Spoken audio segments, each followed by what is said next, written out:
My guest this week is Alex Laing, principal clarinet for the Phoenix Symphony. Alex is a black classical musician who has worked his way up to one of the most prestigious positions for any musician studying classical music.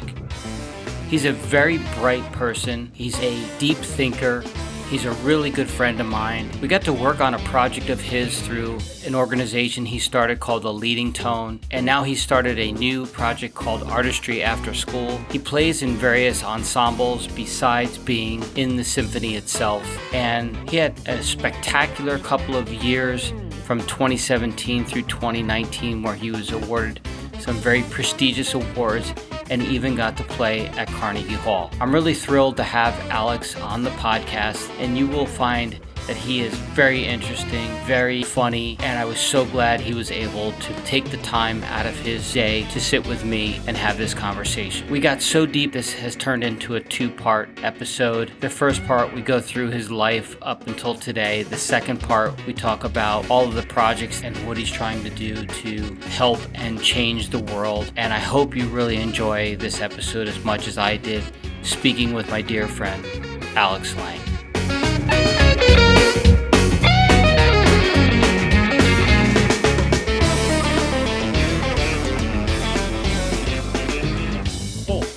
So, and I know I don't want to keep you, but there's so much more I have to ask. So you have to cut me off when you have to cut me off.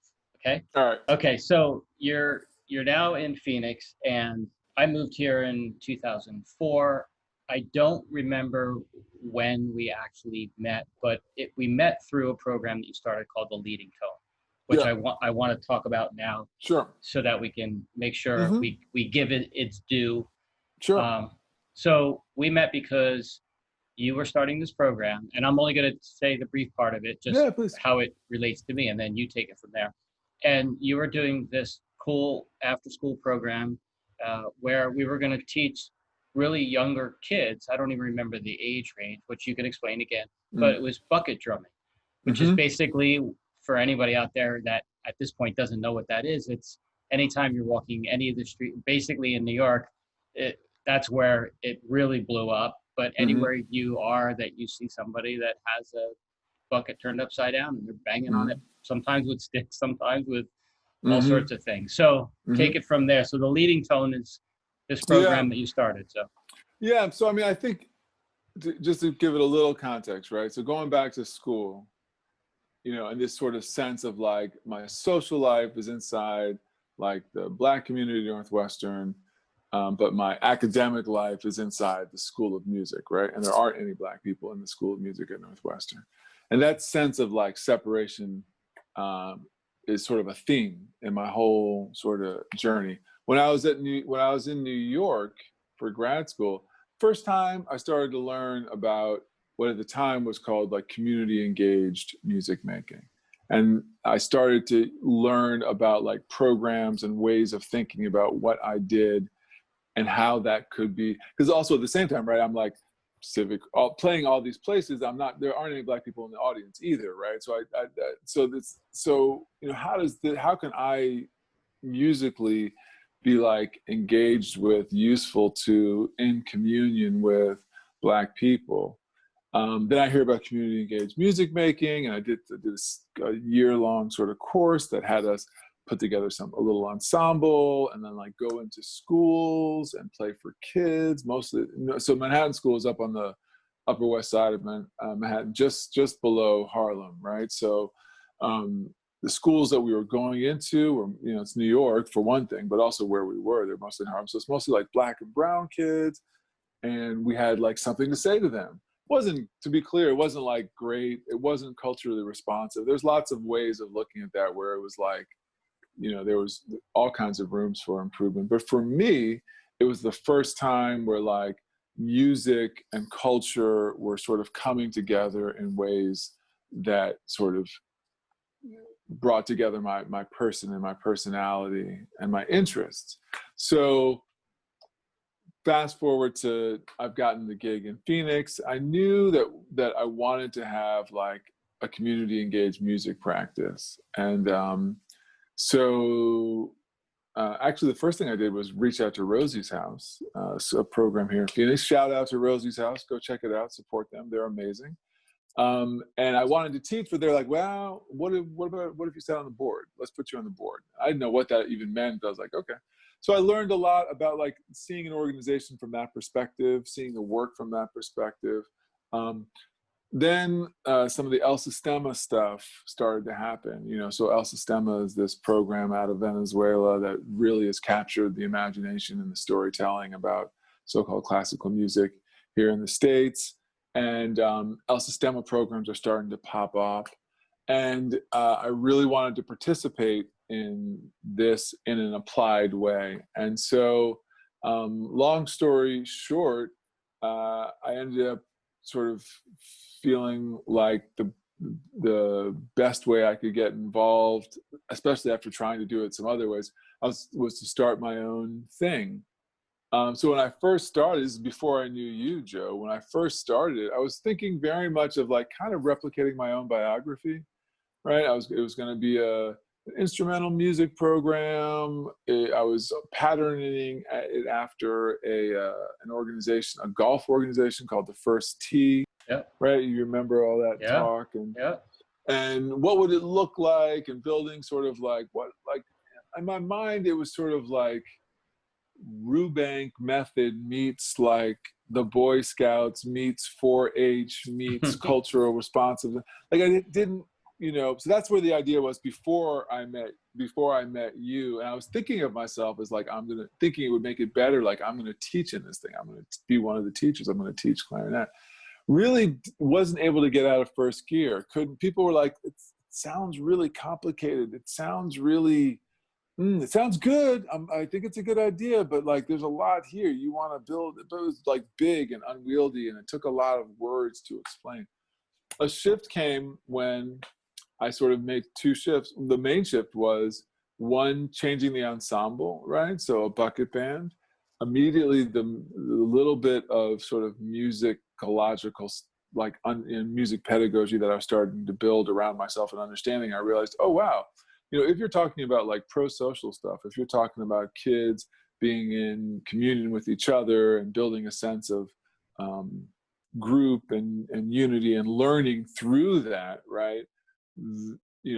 An instrument that lets, like, you can play in ensemble on a bucket in day one in a way that you cannot on a clarinet, right? Because I'm going to spend all of day one on the clarinet just maybe teaching you, maybe not even how to make a sound, just like how to approach the thing. How does the thing work, right?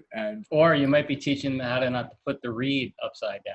Exactly. See? Exactly. I remembered. Yeah, but I see what you did there. You brought it back. That's it. Thanks, folks. Thanks, you. That's Have a nice day. Right, exactly. We brought it home. This is my comedy routine. I realized, oh, wow. And the main shift I realized was like shifting from seeing myself as the teacher and into more of a facilitator, right? And then the idea of a bucket band and realizing all the advantages came from that. Like, oh, wow, we can talk about working together as a team, making a communal sound, ensemble, self in relation to others, all of the social, emotional stuff that can come from that, you can get to right from the beginning. The other thing that I realized was, so that was the musical part. I also realized that like, building the thing around what I could teach was actually really limiting. So I had thought of it as like, oh, it's like, you go to war with the army you have. Of course, if I'm talking about teaching music, I'm going to build it around like myself being a teacher because I don't have to pay myself, and I'll sweat equity. I'll build this thing. So it makes sense, except for I didn't realize like how limiting that was, because that meant that it had to be the things that I knew how to teach and what I thought. And so the switch to the bucket band, that's like the musicological part. That's like the sort of structure part. Then the storytelling piece, like people got it. Like people know what a bucket band is. They thought it sounded cool. It looked cool. It made sense to them. Kids thought it was cool. Some of the stuff that challenged me around like doing this quote unquote community engaged music making in from what I was interested in Black communities, right, showing up with like European classical music, right? We're here with violins to save you from your Blackness with white music. Like, it gets complicated, right? Which is not to say you can't do anything. You can. I know a lot of people who are, right, Black violin. There's lots of people doing amazing stuff. So it's not a hurdle you can't account for, but you do have to account for it, or I think you do. Bucket drumming relieved me of that, right? This isn't even classical music. I don't even have to like say, like, you know, you hear me, I say so-called classical. Like, I don't even have to say any of that. It's bucket drumming. We can just deal with, like, I don't have to deal with notation. I don't have to deal with all kinds of stuff, and we can just get to it. So that's when I realized I had something, and then things went really quickly from there. As soon as I made that shift, the leading tone, like, was that much closer to being a thing. And so then enter stage left Joe Costello, because now that I've moved to bucket drumming, I still believed, obviously, sure, I could. And at this point, I'm doing some stuff. I'm taking some Orff Schulwerk training. I'm really trying to learn, like, how would I do this, right? Because and what is general music, and what is it to teach kids, sort of music in an after-school setting, and what skills do you need, whatever. And so the first thing that first summer, I got an opportunity through a local 586 and some connections there to run a little pilot program in conjunction with a youth development program that needed some extra programming. And so it was sort of a win-win. They got the access to the Union Hall and the air conditioning that comes with that, which is a big deal in Phoenix in the summer. And a big space, right? A space that could hold, like, 15, 18, 19 kids. And they were like, yeah, great. Tuesdays and Thursdays, you can sort of try out this thing that you want to do. So I did a little Kickstarter and raised some money to pay a teacher. That was 2014, I think, maybe 2013, 14. Okay. And I called up some friends, and they were like, this guy, Joe Costello, I think you should give Joe a call. So I gave you a call, sort of explained it to you, and you got it and was into it. I did a little Kickstarter online to sort of, friends and family, just to raise enough money to be able to tribute you. And, there really wasn't that many costs. I got the buckets donated. I got the sticks donated. I think we had a pizza party and some T-shirts made with some of that money, but mostly it just went to pay for teaching. And that gave me something in the real world, right? So now this was a thing, and I could show it to some people. And then that led to a charter school that didn't have any after-school programming and was looking for something, and sort of was into what I was talking about. And that was Vista College Prep. And so we started, that 14, 15 year doing after school. The other thing I learned in doing that was, again, a lot of it is, that lesson from Ricardo, man, you got to get over yourself. I mean, a lot of it is that, right? Like, what happened? What if you didn't center yourself? Like, what if you didn't center yourself even more, right? So I had this idea we were going to build this really robust curriculum and, core values and And we did that for, like, I don't know, that pilot, we did it for we tried for like the first 4 classes or something. And then I realized that youth development program already had a curriculum. So rather than trying to invent a new curriculum, can we use music to explore and unpack the curriculum they already had? That things started to go better at that point. So when we got to Vista College Prep in the fall, we were sort of in that mindset. So now it was about, okay, we know you guys have core values. So their core values were respect, enthusiasm, achievement, courage, hard work. The REACH is what it spells. Yeah. And so that's what we made ourselves, right? We were the REACH bucket band. We met 2 days a week after school. And everything was sort of the youth development piece was sort of filtering through those core values. And, looking back, obviously, everybody knows a lot more now, myself included. But that's where the leading tone started. And went and grew. And this will be news to you, that I've kind of actually sort of, it's not dormant, but we did wind it down last year and sort of transitioned to another sort of piece of the puzzle, which was supporting teaching artists, which is something so that's another thing that I learned, right? And in the beginning, I had these ideas of what we would teach and what the curriculum would be. And as circumstances changed around us, it got to a point where, like, I could unpack why later, but the point is that things were dynamic and changed. And what I realized was, when you give teaching artists a relatively blank canvas and some support, and say, like, what do you want to do? You get better stuff, right?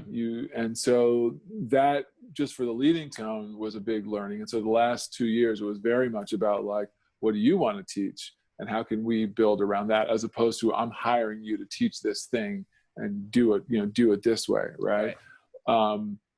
And then I started to work with a guy out at ASU who, I think, Evan Tobias. He's one of Richard Maxwell's teachers, I think, or they're friends, I think, in any case. Probably friends. I think Richard's been done with school for too long to have studied with Evan. In any case, so working with Evan and similar interests. And so the last 2 years, I don't know what this year's going to be like. Everything's up in the air with everything. But the last 2 years, we ran something called Artistry After School, which was basically a lot of those lessons that I took from the leading tone about supporting teaching artists, and really made that the only focus. So it was about bringing in teaching artists, paying them for their learning, right? So I think if you look at teaching artistry, there's very little opportunity to reflect and to grow. And there's even fewer opportunities where you're paid to do that, where that's part of your growth, was part of your sort of program. So we created an opportunity to do that. Can you give me an example of what that would be like? Yeah, so it would be, the example that happened last year, the first year we did it we ran the two sort of side by side. So the leading tone was still offering programming. And what would happen is we brought in about, 5 or 8 teaching artists who are going to be teaching in the after school program. And Artistry After School served as that place where they would be paid for their time, and they would get to develop the programming that they would then deliver through the leading tone. So Billy, I think you remember Billy, right? I think so. Yeah. So Billy, like, what do you want? Billy wanted to do something around, like, storytelling and narrative and play and fables. And so where Artistry After School is where the idea would be sort of born and formed and shaped. And as a cohort, the teaching artists, they would, coach each other up, and what about this and what about that? And then the leading tone is where they would deliver the thing, right? And then come back to Artistry After School, like, with some reflection, like, I did this, it didn't, that was the first year. The second year, which was last year, of course, got completely upended by the pandemic. But again, sort of just a decent turn of events. I mean, we were up and going. We had our artists selected. The idea at the time was that they were going to have this applied space. So they were going to work in the Artistry After School program for 2 or 3 months, develop their ideas, develop some theories about what would happen, go out and apply them, get some videotape of them doing their teaching. Again, just like, come back, let's look at the tape, what happened here, all that kind of stuff. Then the pandemic hit. And so we were in a position, we had to move everything online, and we had all these teaching artists, 7 teaching artists who were also sort of like the rest of the world, like, well, how do I move all of this online? And so Evan, my partner in all of this, he's like a big tech person. He's, pretty savvy with that, and has been working with that for a while. So he was a huge help in that regard.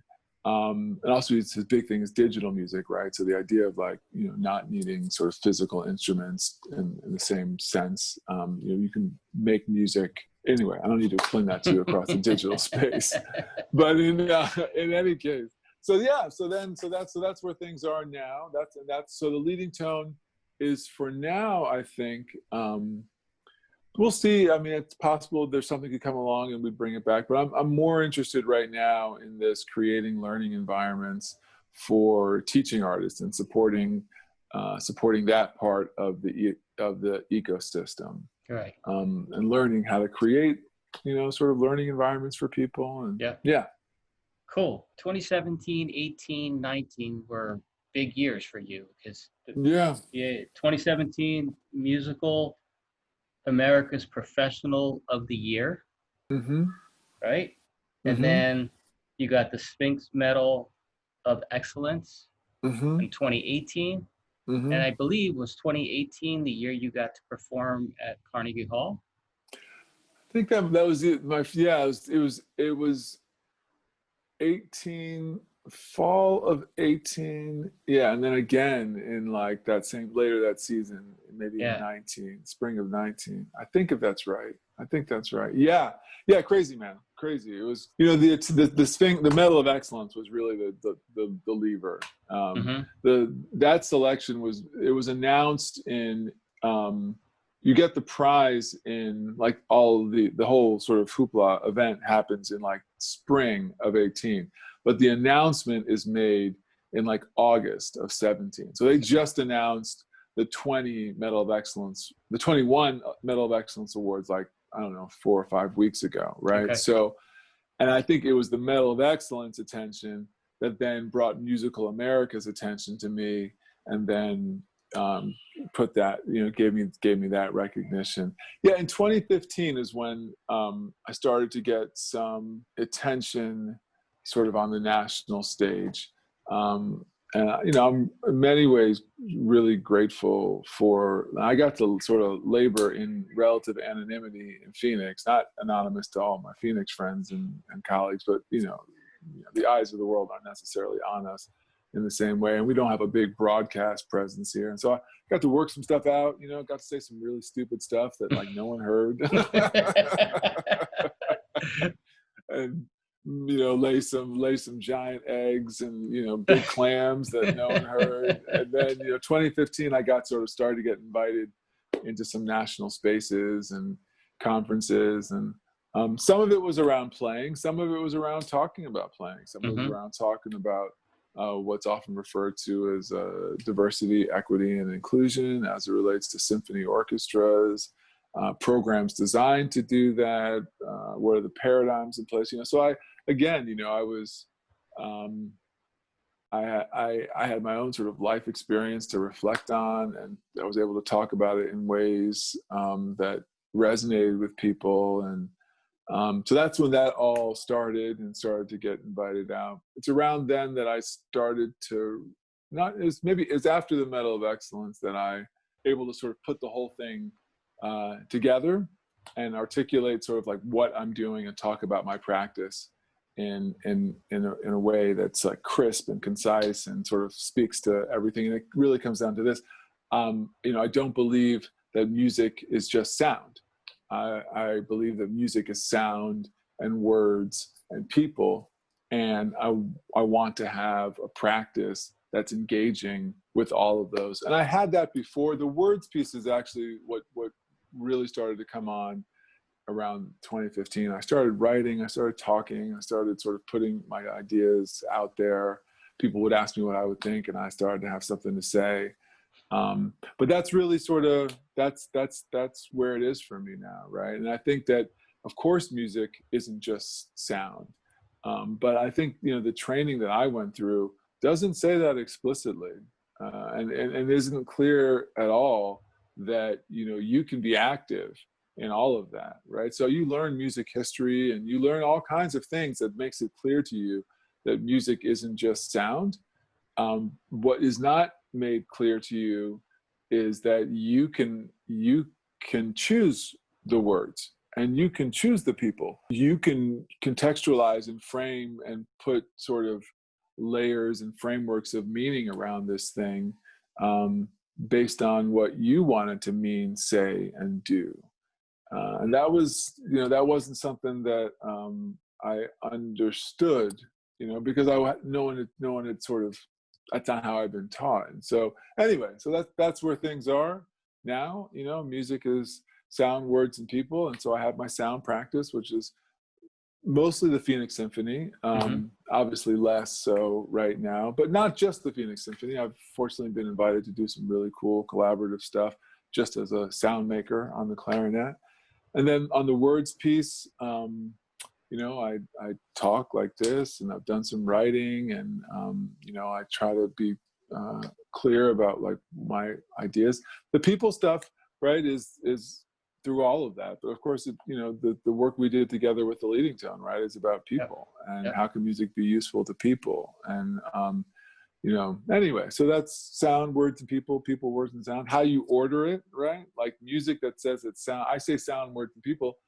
I don't know. Maybe, you know, I don't know. Maybe, I mean, if you change the order, it changes things too, right? If music is people, sounds, and words, people, words, and sound, like it's, you know, how do you triage that? So, well, never ending. No, I know. And as we said earlier, as being wise old men, you're becoming a deeper and deeper thinker every time you and I get together.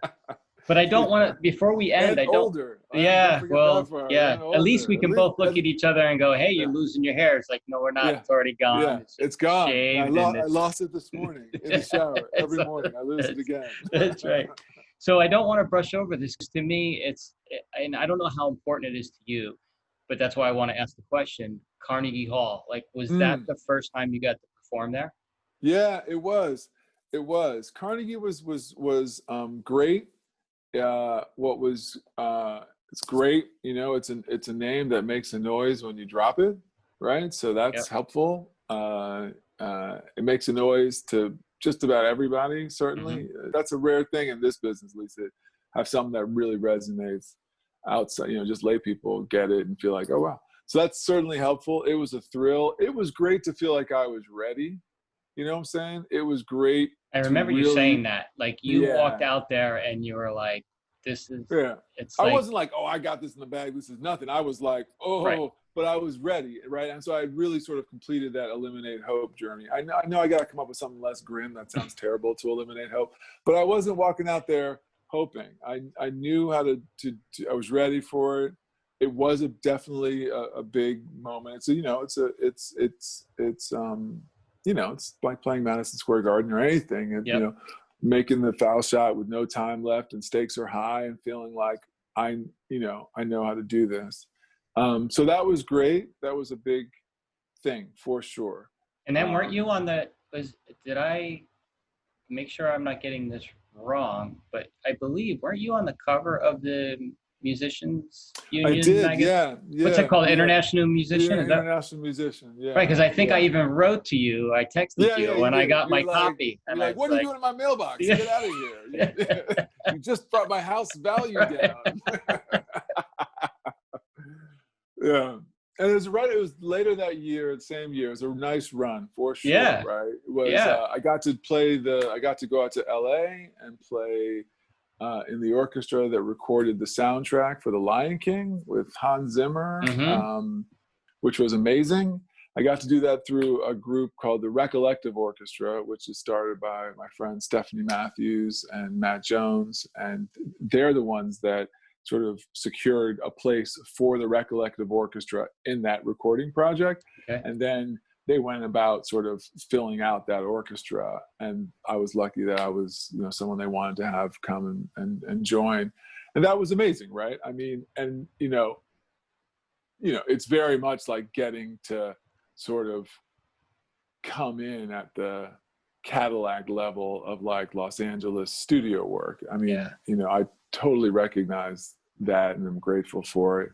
You know, great musicians, great project. It was really interesting for me. Yeah, it was just really interesting and something really cool. And again, something my kid thought was interesting.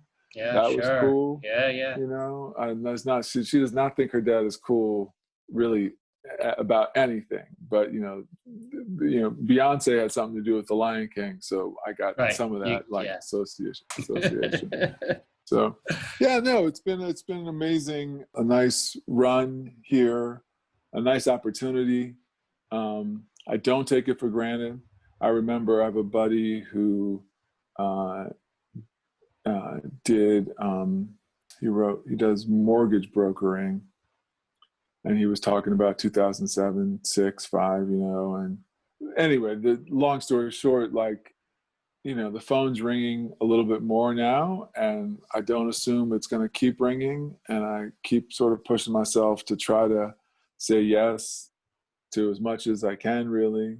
Because, you're hot for a little bit, but you don't know how long it's going to last. And I want to maximize, these opportunities and best I can, and do the stuff I want to do, right? Yeah. And do the stuff I want to do. Yeah.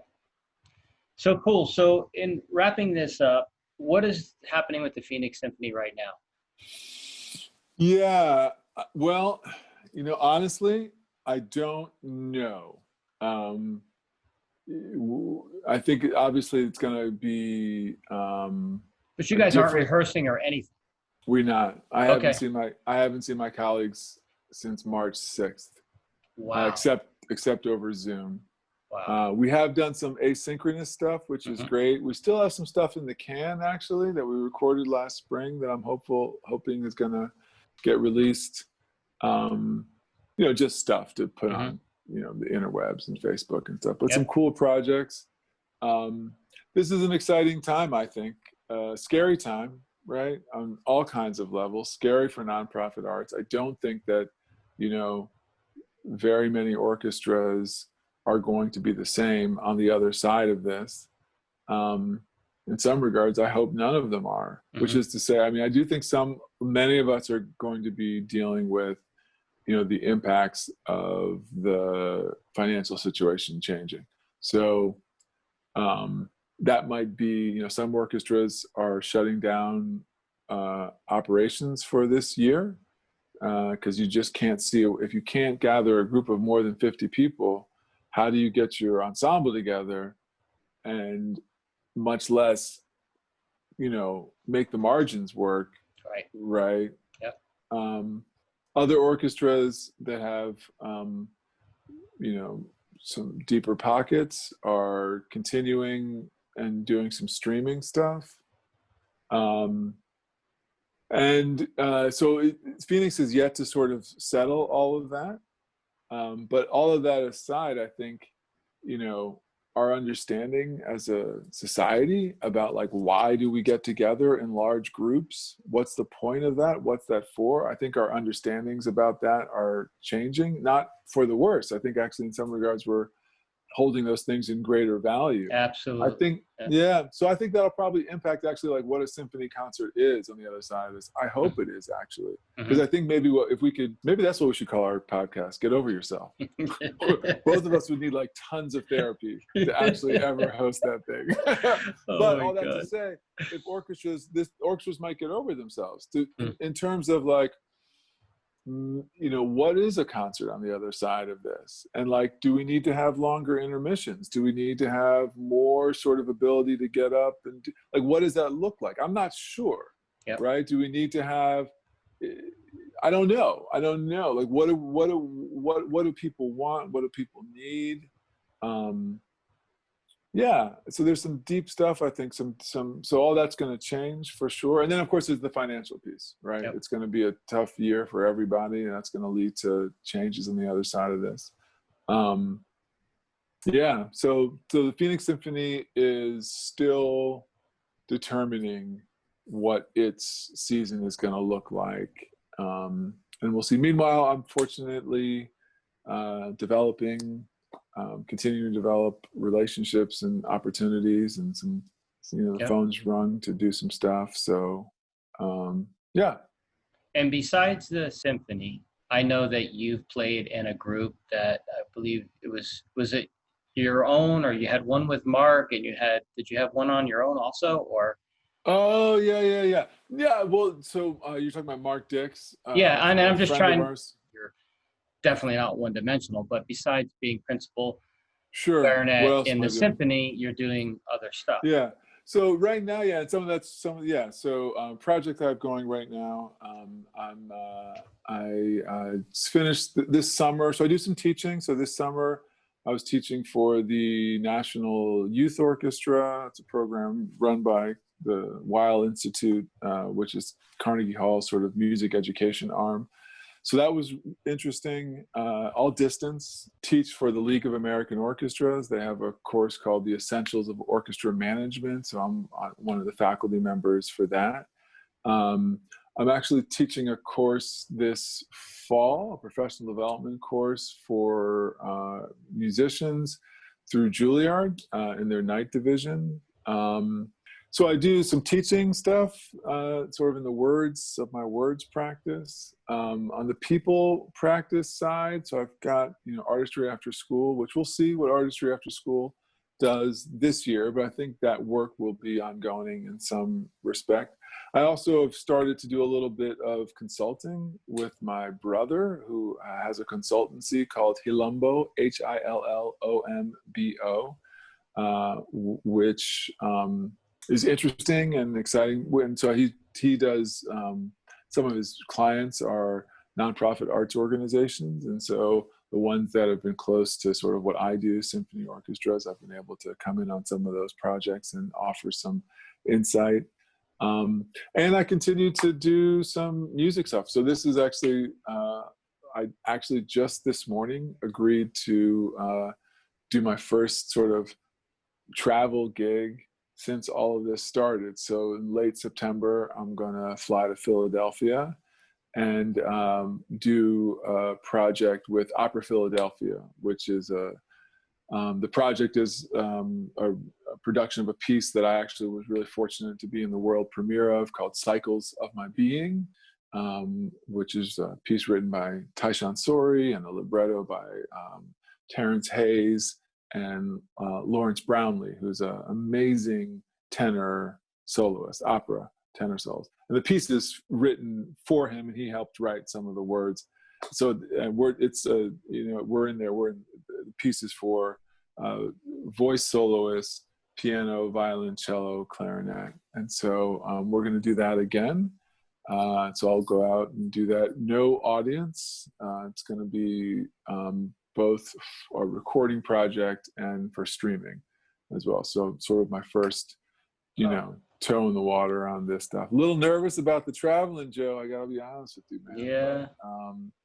But, I think I'm going to take all the precautions and do my best. I think the flights are still pretty light, so you can be pretty far away from other people. I hope so. I was looking at that today. I was looking at that today. It's right before we got on the phone. So, cool. Yeah. Well, that's good. So, that's exciting, and then, man. Actually, you'll appreciate this. I'm sort of I'm going to do a rollout of a new website and a little newsletter, probably September 1st, and try to, transition my personal email. I only have the one email box, and it's been like difficult to keep everything, especially as I don't love email to begin with. So trying to ride herd over all of that.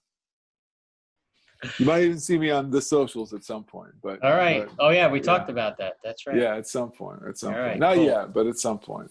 Well, cool. So is there anything else that I missed that you man, you sure?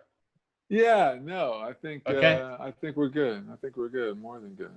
Okay, cool. So where is the best place for people to get in contact with you? Well, the best place would be alexlangmusic.com, and the email would be alex@alexlangmusic.com. I will say that and Lang is spelled Laing. NG. Yeah. And the website is not live yet.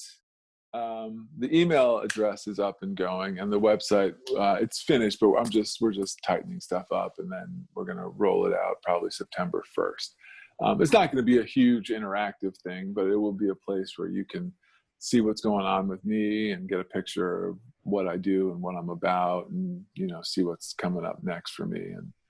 And how about after that, we're going to do some socials. We'll see. Perfect. We'll see. Perfect. You're like, I know, 20 years late, old man.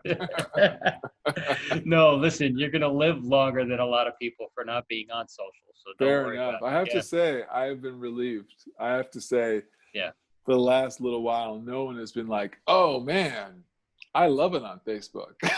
Yeah. No, you're doing just fine where you are. Don't you worry. Fair enough. How about the artistry program? Yeah, that's still just a quiet thing. That doesn't have a website. I mean, it's not like quiet, like secret, but it's really just a project that. So we were fortunate last year. We got some support from ASU. The first year, it's actually the Sphinx medal that you mentioned came with some prize money, and so I used it to transition because this is what I was interested in. It's like that's what the whole it's like someone gives you a gift, do something with it. So. We'll see what comes next with it. But yeah, there's nowhere to go check that out. But if there is a place, you'll be able to come at it through the website. That's the point of it, to try to create a landing spot for all that stuff. And the leading tone will be there also? Yeah, the leading tone. Yeah, you can go check out the Leading Tone's website, www.theleadingtone.org. It's up and going. If you want to just like see what's going on there might be a picture of Joe Costello on there. If there's not, I'm gonna go put one up there. Back when he had hair. Exactly. You're right. I might have still then. I can't remember. I think I did. Wow. All right, man. Well, I really appreciate you doing this. This is so long overdue, even though you and I have got together for coffee or lunch and had some cool conversations.